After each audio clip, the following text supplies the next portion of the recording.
to 5 Days a Stranger. I'm gonna head back on upstairs because it doesn't look like there's anything I could do right now.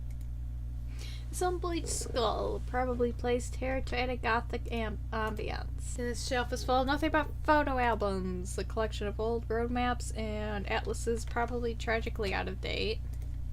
Historical texts on most of the really well-known noble families. The history of the Defoe lineage, that looks interesting.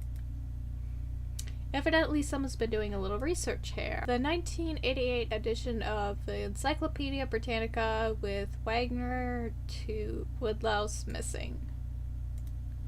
A complete, unabridged Oxford English dictionary. Those don't come cheap. Lovingly bound textbooks on gardening.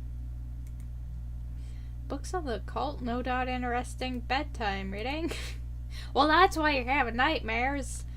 Books on photography, cartooning, and watercoloring. Some of P.G. Wodehouse's best. Several volumes of something called the Digest of Visual Arts. A complete... Okay, yeah. I wish that the whispering would stop. Hey, Miss Taylor. That is way too close beside someone. Next to someone. Okay. I can use my growly to get over the walls, but I understand there's a ravine on the other side. I better not risk it. It looks like the pipeline comes away from the pool and goes under the lawn. I wonder where it leads. Pool party. A rather wide-eyed young man in a leather jacket and khakis. The water is deep and smells strongly of chlorine. There's a blurry shape visible in the water, but I can't tell what it is. Perhaps if the pool were drained.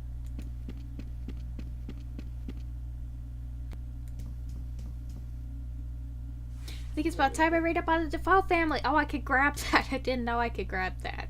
Okay, let's do this. The History of the Defoe Family, Volume VII. Forget what that is. The Norman numerals. Okay, people don't use that very much in today's society. Roman numerals. Okay. I'm tired. Okay. Roderick Defoe later. Sir Roderick Defoe is probably the most famous of the lineage. Using a lot of the inheritance he attained when his parents died suddenly, he embarked on a series of adventures throughout the globe, earning quite a reputation as a colonial explorer.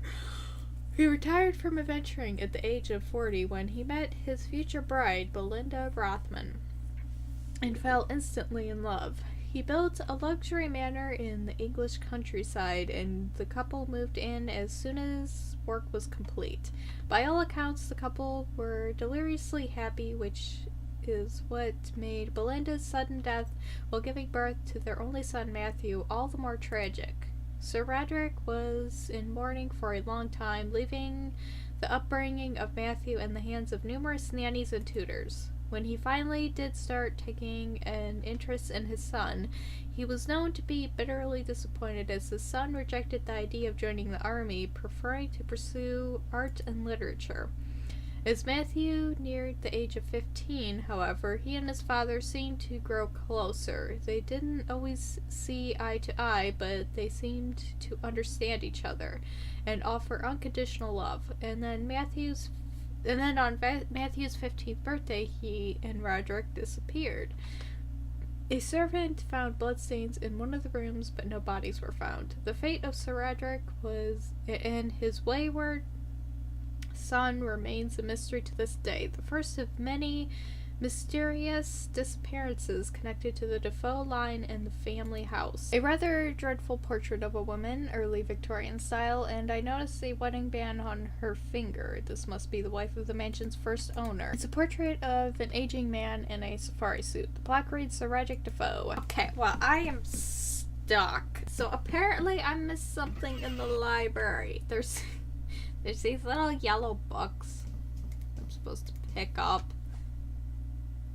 The map is always handy. Okay, do I have just like... Look. It's very old. Architectural plan of Defoe Manor. There's the Defoe Manor with the underground tomb clearly marked as being under the front yard. There's something odd about this map. There's something missing. No, it's not that. There's something here that doesn't belong. Something I don't recall seeing in the house. First floor. Oh god. Okay, first floor. There's a little hidden thing. We're supposed to go give the map to that one dude in the backyard. Okay, yes, I looked up a walkthrough. I generally do have to do that, like, halfway through a game. I don't know. I always get stuck at the dumbest parts of games. like the parts where, like, everybody else is just like, oh, I know what to do. I don't. I never know what to do. You know, once I get to the middle of the game, I don't know what to do. Okay, let's just walk on over here. But yeah, this opens up everything that I needed to know, you know. Okay, let me grab a piece of candy, because you know I need it. It's mango orange. And it's taffy. Oh. Oh, that is good. Okay.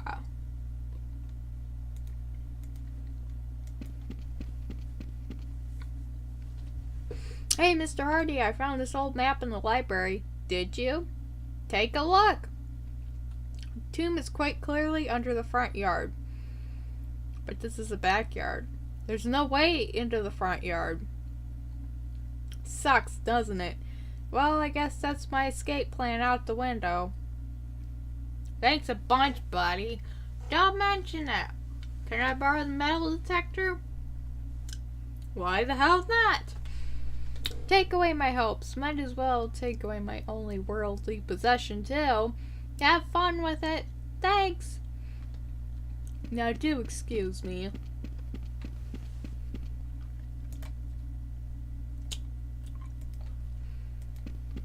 Okay, so now we can drain the pool.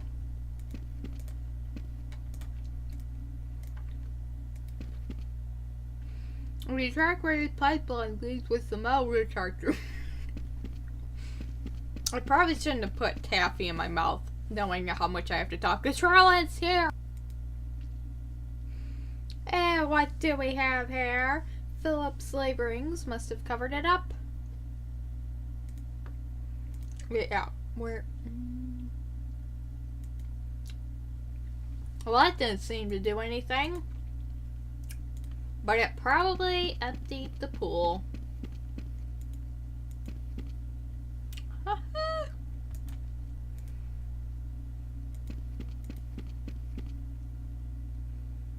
Oh my god. Christ. Oh Christ.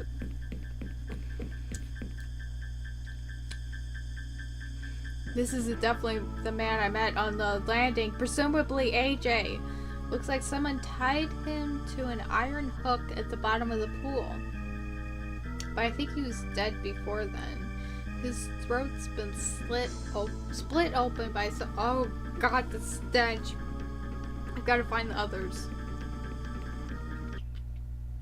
Dead? How? Murdered. He was stabbed to death and tied to the bottom of the pool. Oh my god. You know what this means, don't you? We are the only ones in this house. The killer has to be one of us. Not necessarily. I don't think any of us could engineer. Shut up! It was you, wasn't it? You killed AJ and now you're covering your tracks. Philip, you're being absurd. Why would Trilby tell us where the body is if he wanted to hide it? He's covering his tracks. He was the last one to arrive. Don't tell me you're not a bit suspicious of him. Look, what happened to AJ was a terrible thing. But if we let it tear us apart, we could all go the same way. He's got a point, Philip. Oh, I see. You're all in this together. Philip, shut up. As far as I'm concerned, there's no one I can trust anymore. For now on, it's every man for themselves. Philip. Idiot. He's shaken. We all are. So what do you think? About AJ, I mean. I'm not really sure.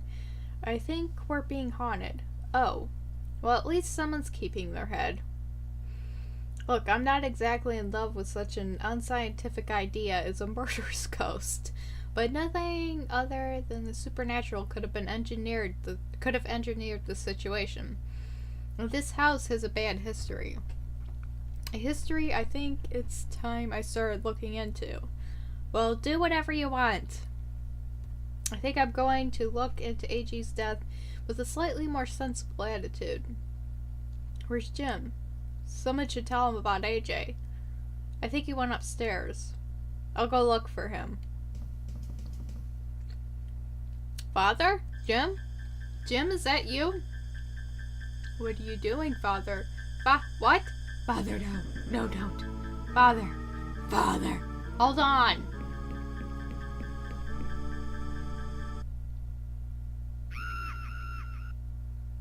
Mr. Trubby?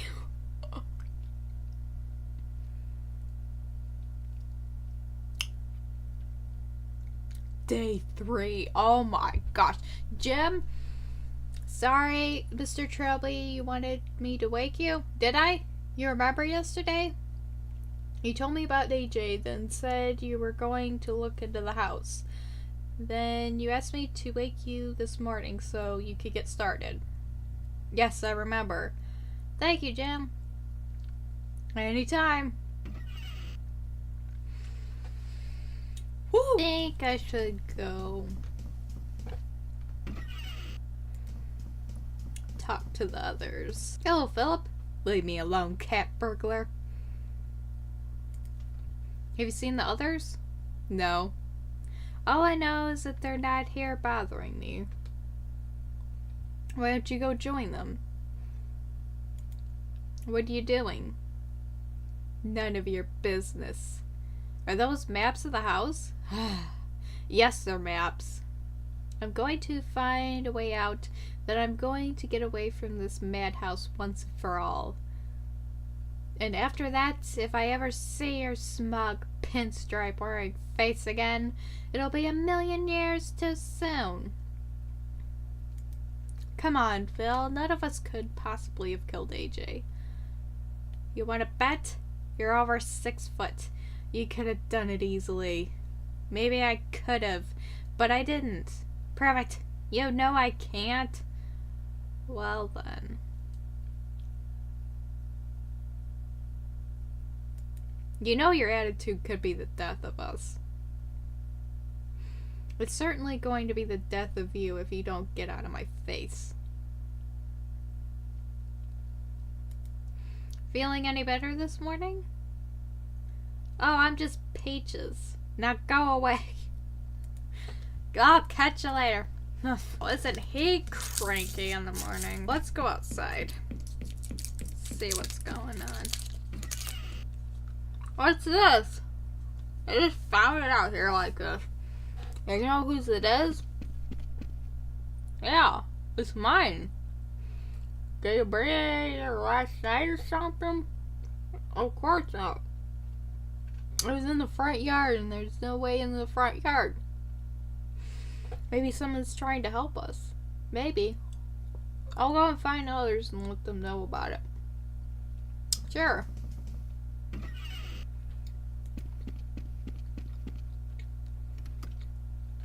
Great. My lockpicks are here. It must have fallen out of my pocket while I was getting out of the car. I'll hide an emergency pick in the lining of my tie like I usually do.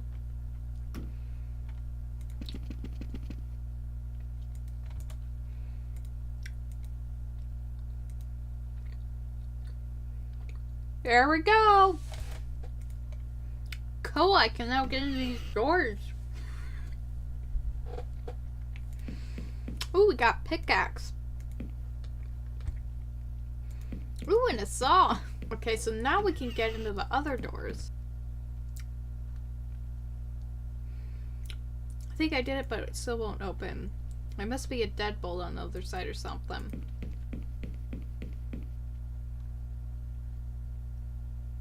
There we go, unlocked. We can get into this one now.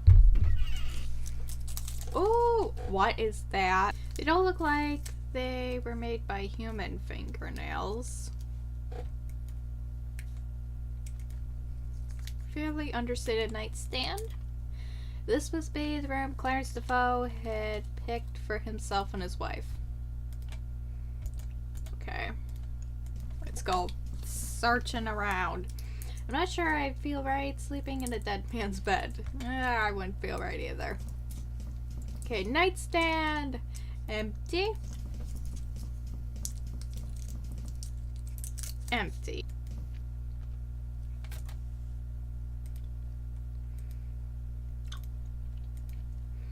The Diary of Sir Francis Defoe.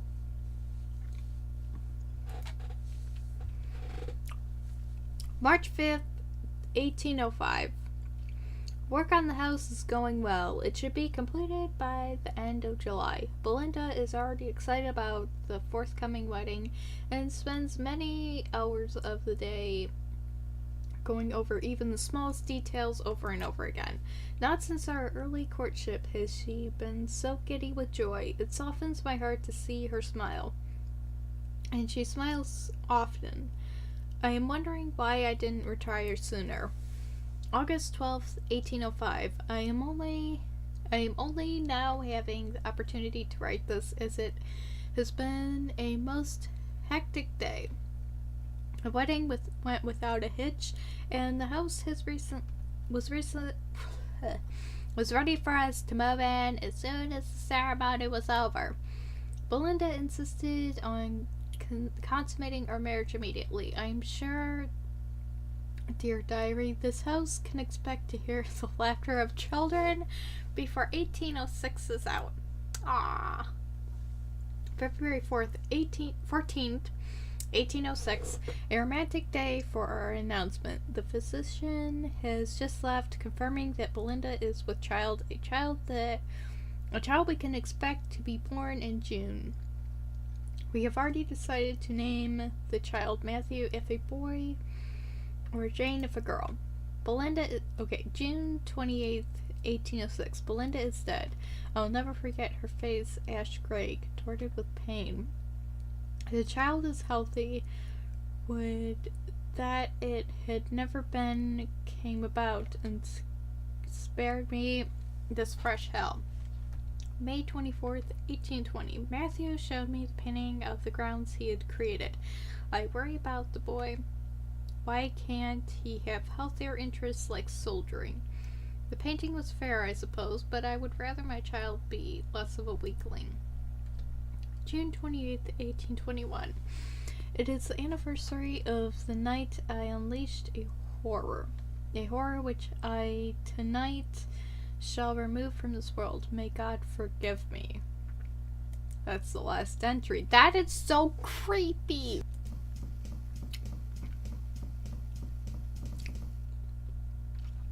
Well, what do you know? It opened. Of course, since it overlooks the backyard, this doesn't help me much. Jim? Yes? What do you think we should do next? I think we should be doing as much research into the house as we can. What are you doing? Yeah, I'm just looking for stuff on the house. Why? Don't know. Yes, you do, Jim. Why? I want to help, but I'm not sure what I could do.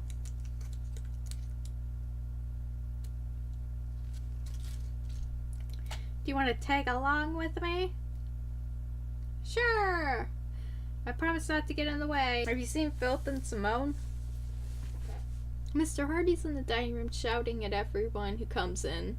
Miss Taylor said she was investigating aging. Thanks. Are you going down there, Mr. Drubby?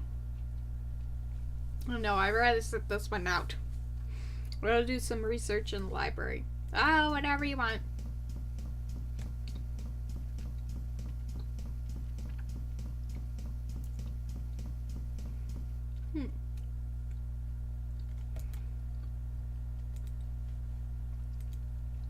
Simone?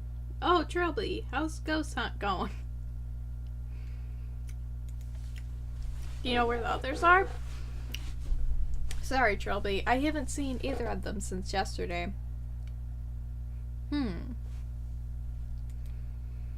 Someone brought my car into the backyard. Yes, I noticed. It's your car, is it? Did you bring it in here? Trilby, I have no idea where it came from or how. I'm just glad to see a bit more color about the place. I see. Okay, I'm gonna end this episode here. For now, you have to go, but until then, smooth sailing to you and your pirate crew.